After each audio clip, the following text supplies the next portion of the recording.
Good evening. नमस्कार। राधे राधे सभी साथियों को। देवेश शुक्ला एक बार फिर से सभी साथियों का स्वागत करता हूं आपके अपने एग्जाम घर पर। रेलवे का जो आपका एनटीपीसी का एग्जाम है, ये प्रीवियस ईयर क्वेश्चन पेपर में जो जीएस के प्रश्न पूछे गए हैं, हम उनका रिवीजन कर रहे हैं। और आज जो हमारी लगभग 25th सेट है, जो आपके 2016 में पूछा गया था जीके जीएस का हम रिवीजन कर रहे हैं। और ये जो आपकी बुक पार्क रेलवे सामान्य ज्ञान, तो लगभग 800 से उनका हम रिवीजन कर रिवीजन है, वो आपके एग्जाम के लिए बहुत ही महत्वपूर्ण होता है। इससे आपको आइडिया लगता है प्रश्न जो है आप कहाँ से पूछे जाते हैं और किस लेवल के प्रश्न पूछे जाते हैं, टॉपिक से या फिर किस सब्जेक्ट के ज़्यादा प्रश्न पूछे जाते हैं, स्टैटिक के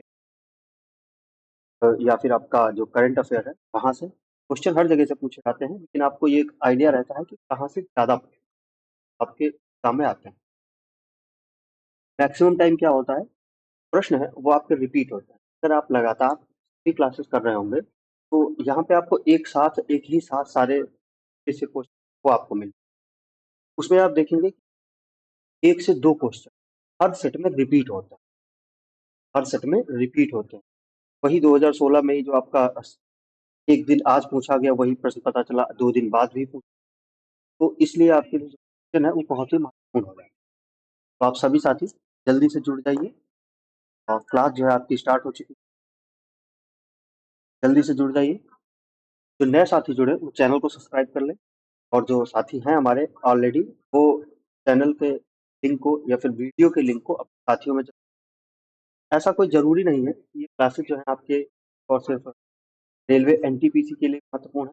रेलवे के एग्जाम के लिए जो आपका एएलपी का आपको पता है वैकेंसी आ चुकी है, और कुछ दिन बाद हम आपको एएलपी की है उनको कराएंगे, तो उनको भी आप जो है देखेंगे। पहले एनटीपीसी करा लेते हैं, उसके बाद में फिर आपके एएलपी एग्जाम में जो आपके गए हैं उसके बाद शुरू करेंगे अपनी क्लास को। देखेंगे आज हमारी कौन सी का जो क्वेश्चन पेपर है, ये आज आपका है क्वेश्चन पेपर, वो है 6 अप्रैल 2016 वन में पूछा गया क्वेश्चन, इसमें कि आपके लगभग 25 से 26 जो है आपके क्वेश्चन पूछे गए थे जीके जीएस के, उन पे बात करेंगे। पहला आपसे प्रश्न पूछा गया था, माइक्रोसॉफ्ट कॉर्पोरेशन की स्थापना कब की गई? तो माइक्रोसॉफ्ट कॉर्पोरेशन की स्थापना कब की गई? इसकी जो स्थापना है वो की गई थी, कब की गई? 1975 माइक्रोसॉफ्ट कॉर्पोरेशन की स्थापना की। अब आपको बताना है वर्तमान में हेड कौन, वर्तमान में माइक्रोसॉफ्ट का हेड कौन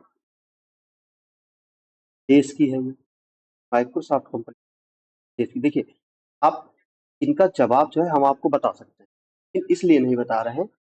आप भी, हमने आपको मान लीजिए माइक्रोसॉफ्ट कॉर्पोरेशन की स्थापना बता दी, हेड बता दिए, देश बता दिया, देश में इसका मुख्यालय है, किस देश की कंपनी है, आप इतनी ही चीजें देख करके रह जाओगे। जब आप अपने आप सर्च करोगे तो आप देखोगे कि उसकी स्थापना किसने की थी, तो क्या है, आप 4 बातें और साथ में पढ़, इसका मतलब कि अगर यहाँ से आप आस-पास इर्द-गिर्द कोई भी क्वेश्चन बनेगा, वो जो है आप आसानी से कर सकते हैं।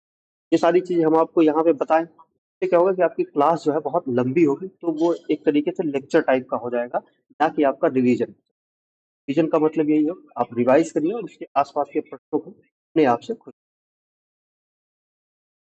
भारत की अगला प्रश्न था, भारत की जनगणना 2011 के अनुसार जनसंख्या घनत्व के जनसंख्या घनत्व पृथक देखो, जनसंख्या घनत्व का मतलब क्या हो? तो जनसंख्या घनत्व का मतलब है, वो है एक स्पेसिफिक एरिया में, और वो कितना होना चाहिए? 1 किलोमीटर, 1 किलोमीटर स्क्वायर एरिया में जितने व्यक्ति रहते हैं, ये क्या कहते हैं? जनसंख्या घनत्व कहते हैं। क्या कहते हैं? क्या कहते हैं? जनसंख्या घनत्व, यानी कि density of population. Population density भी इसे कहते हैं, पीडी बोलते हैं, पॉपुलेशन डेंसिटी। भारत की जो पॉपुलेशन डेंसिटी है वो कितनी है? 380 है, 380। अभी निकालते कैसे? तो भारत का टोटल क्षेत्र, टोटल एरिया, और अपान में रखते हैं क्या? Total population. क्या रखते हैं? Total population.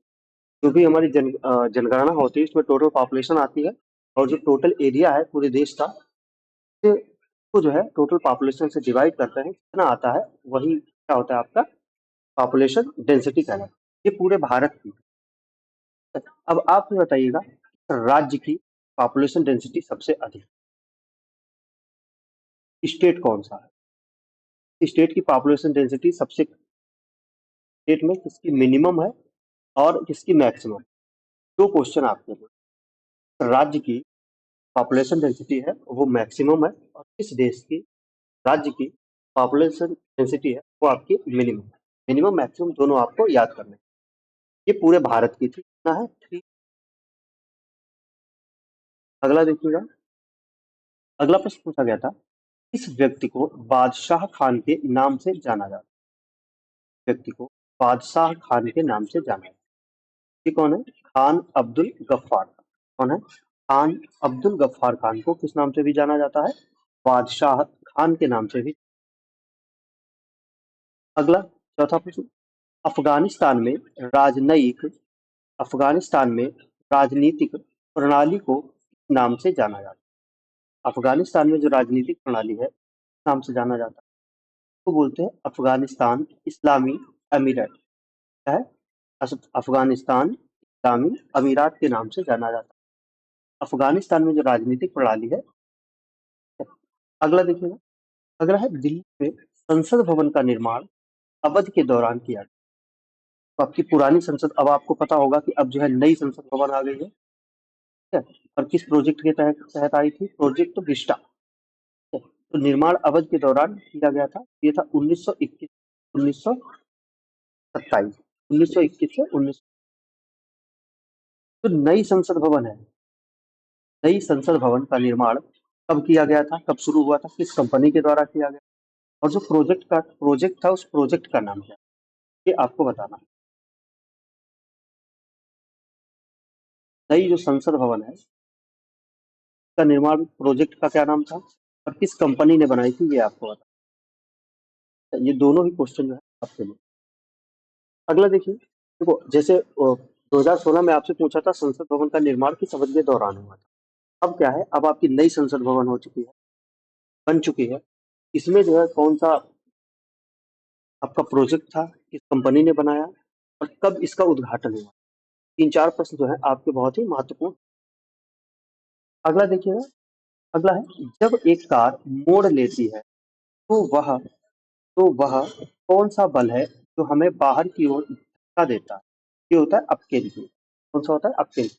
आपने देखा होगा जब आप कार, बस या किसी वाहन में बैठते हैं, जब वो टर्न करती है, तो हम उसके जो केंद्र होता है टर्निंग का, उसके बाहर की ओर हमको धक्का लगता है। कौन सा बल होता है? अपकेंद्रीय बल होता है। एक होता है अभिकेंद्रीय बल, जब हम अंदर की ओर केंद्र की तरफ हम, एक बाहर की ओर है तो हम, कौन सा बल होता है? अपकेंद्रीय बल कहलाता है। सीएसआईआर का पदेन अध्यक्ष कौन होता है? सीएसआईआर का पदेन अध्यक्ष होता है प्रधानमंत्री। कौन होता है? प्रधानमंत्री जो है आपका सीएसआईआर का प्रधानमंत्री होता है। की फुल फॉर्म आप बताइएगा। एक चीज और, पीएम है तो नीति आयोग है, तो नीति आयोग का भी क्या होता है? पदेन अध्यक्ष। भी वर्तमान प्रधानमंत्री होता है, वो नीति आयोग का भी क्या होता है? पदेन अध्यक्ष। इसकी स्थापना कब हुई थी? इसके वर्तमान में उपाध्यक्ष कौन है और इसके सीईओ कौन है? तीन प्रश्न है आपको याद करना है। अगला प्रश्न, अगला है, आईपी एड्रेस के बिंदुवार दशमलव प्रारूप के हर सेट को क्या कहा जाता है? एक आपके सिस्टम मोबाइल सबका क्या होता है? एक आईपी एड्रेस क्या होता है? आईपी एड्रेस है। इसमें कुछ इस तरह से अंक होते हैं, दशमलव, फिर से एक, फिर पॉइंट, फिर इस तरह से आपके ऐसे कह रहा है। आईपी एड्रेस में जो बिंदुवार दशमलव प्रारूप के हर सेट को क्या कहा जाता है? ये एक सेट ये हो गया, एक सेट ये हो गया, एक सेट ये, इनको क्या कहते हैं? ऑक्टेट कहते हैं। ऑक्टेट कहते हैं, ऑक्टेडा है, ऑक्टेट कहते हैं, क्या कहते हैं? ऑक्टेट कहा जाता है। पीला बुखार यानी कि शीत ज्वर, इसे क्या कहते हैं? ज्वर भी ज्वर, शीत ज्वर कहते हैं। मुख्य रूप से इंसानों के बीच से फैलता है। इंसानों में जो शीत ज्वर है वो किससे फैलता है? तो ये फैलता है आपके मादा मच्छर के काटने से, यानी कि जो लेडीज मच्छर के काटने से आपका फैलता है क्या? शीत। अगला, केंद्र सरकार की नर्सरी स्कूल योजना संबंध में, नर्सरी स्कूल योजना है संबंध में। देखो, नाम से तो आपको लगेगा कि एजुकेशन सिस्टम से है, लेकिन ऐसा नहीं है। इसी के कंफ्यूजिंग प्रश्न जो है आपके एग्जाम में डाले जाते हैं। ये है युवा मन में पर्यावरण के जागरूकता पैदा करना। तो नर्सरी क्लास होती है। दूसरा, आपने देखा होगा जब जहाँ छोटे छोटे पौधे जो उगाए जाते हैं, क्या बोलते हैं, नर्सरी कहता है। वही पैटर्न आपका स्कूल में होता है कि जो छोटे बच्चे हैं उनको जो धीरे धीरे एजुकेशन की ओर ले जाना है, तभी इसको क्या बोलता जाता है, नर्सरी। युवा मन में पर्यावरण के प्रति जागरूकता पैदा करना क्या है, केंद्र सरकार की नर्सरी स्कूल क्या है, नर्सरी। अगला, हार्नबिल फेस्टिवल कहाँ मनाया जाता है? हार्नबिल फेस्टिवल आपका मनाया जाता है नागालैंड। कहाँ मनाया जाता है? नागालैंड में। आप बताइएगा, राम खेलिया, राम खेलिया ये कहाँ का है? आप पढ़ा चुके हैं आपको पिछली क्लासेस में, और 2 बार ये पूछा गया था आपके 2016 में। अगला है, कठोर जल को नरम करने के लिए उपयोग किया जाता है। कठोर जल को नरम करने के लिए जो किया जाता है वो होता है आपका वॉशिंग सोडा। क्या होता है? वॉशिंग सोडा जो है कठोर जल को नरम करता है। क्या करता है? नरम करता है। अगला, अर्धसैनिक बल का प्रमुख बनने वाली पहली महिला का नाम क्या है? जो भी हमारे भारत के जो अर्धसैनिक बल हैं, पूछ रहा है कि उनमें वो कौन थी जो पहली महिला थी जो अर्धसैनिक बल की पहली प्रमुख बनी? ये थी आपकी अर्चना राम सिंह। अब आप हमको ये बताइए, ये किस अर्धसैनिक बल की प्रथम प्रमुख बनी थी महिला के तौर पर? ये आप बताइए। अगला प्रश्न है, संयुक्त राज्य अमेरिका का लोकप्रिय याकी स्टेडियम कौन सा? याकी स्टेडियम कहाँ स्थित है? याकी स्टेडियम है, ये आपका स्थित है अमेरिका के न्यूयॉर्क। कहाँ पर स्थित है? न्यूयॉर्क में स्थित है आपका याकी स्टेडियम। अगला, भारत में ब्रिटिश शासन का अंत कब हुआ था? 1947 में। बहुत ही सिंपल प्रश्न आपसे पूछा गया था, 15 अगस्त 1947। अगला है, दिल्ली में जंतर मंतर का ऐतिहासिक दृष्टि से क्या महत्व है? अब देखिए, एक या 2 दिन पहले आपका प्रश्न आया था कि जंतर मंतर है उसको किसने बनवाया है। अब इसका भी जवाब यहाँ पे इसमें इसी में कमेंट करिएगा, आपने पढ़ा है पीछे। और ये पूछ रहा है कि उसका महत्व क्या है। ये क्या है? खगोलीय वेधशाला है। क्या है? खगोलीय वेधशाला। जयपुर में भी एक जंतर मंतर है, उसका भी जो महत्व है वो क्या है? खगोलीय वेधशाला। अगला देखिए, मुस्कुराते बुद्ध यानी कि स्माइलिंग बुद्धा बोलते हैं, smiling Buddha. Smiling Buddha, smiling Buddha इसके लिए कोड नाम था। 1974 में जो प्रथम परमाणु परीक्षण हुआ था पोखरण में, यहाँ पे राजस्थान के पोखरण में जो हुआ था, इसके लिए हमने कोड नाम क्या दिया था? इसके लिए हमने जो कोड नाम है वो दिया था स्माइलिंग बुद्धा। क्या दिया था? स्माइलिंग बुद्धा। तो क्या हो गया? स्माइलिंग बुद्धा जो है इसका सही जवाब हो। अगला देखिए, किसी विशेष वित्तीय वर्ष के लिए केंद्र सरकार का बजट घाटा किसे, जो बजट घाटा है वो क्या कहते हैं? जो बजट घाटा होता है वो क्या होता है?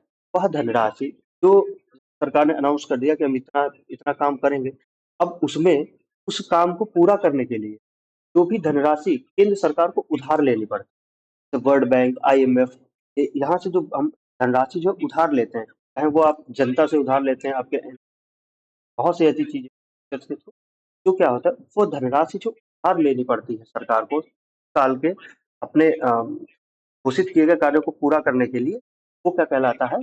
सरकार का बजट घाटा कहलाता है। सरकार का बजट घाटा कहलाता है। अगला देखिए, अगला है, मल्टीटास्किंग प्रणाली विशेष रूप से किसे संदर्भित करती है?